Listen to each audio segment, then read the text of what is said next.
De staatssecretaris praatte in de Kalmerwaard met omwenners. Die gaan nooit over de veiligheid in het gebied. Ze willen daar helder en duidelijk beleid over hebben.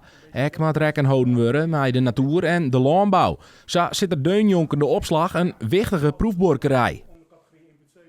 Dus we hebben wel een gedeeld belang in de zin van we willen allebei snelheid maken. Snelheid maken omdat wij als Defensie zien dat we deze capaciteit heel erg hard nodig hebben. En omwonenden ook graag snelheid zien, omdat snelheid ook betekent dat er snel duidelijkheid komt. Maar het moet wel nauwkeurig gaan. En dat strijd, dat nauwkeurig gaan, wat heel erg belangrijk is. En die snelheid, dat schuurt soms nog wel eens. Maar ik heb hier wel gemerkt dat omwonenden dat begrijpen. Kunnen we hier ook veilig wonen en werken? Is daar nog wat over gezegd?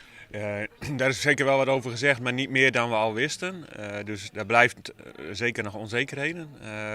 Het wordt gaandeweg steeds wel duidelijker wat onze plaats is in dit gebeuren, zeg maar. Ja. Snap je nou wat je plaats is dan?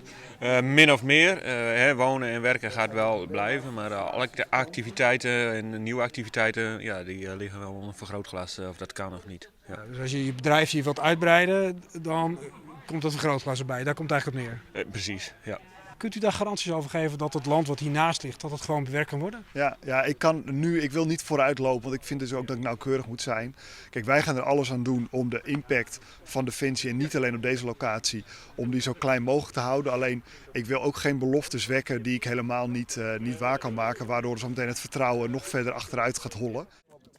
Burgemeester Johannes Kramer hier nog een boodschap voor de staatssecretaris. Hier naar Bloemendaal hier. Het is wel een gebied met een relatieve achterstand ten opzichte van de rest van het land. En men viel dat hier ik. De leen is wat leger, de squalen stiet vaai, de bussen komt niet meer. Ja, de gas wordt je wel woont en in Greens wordt dat goed regelen, maar hier net.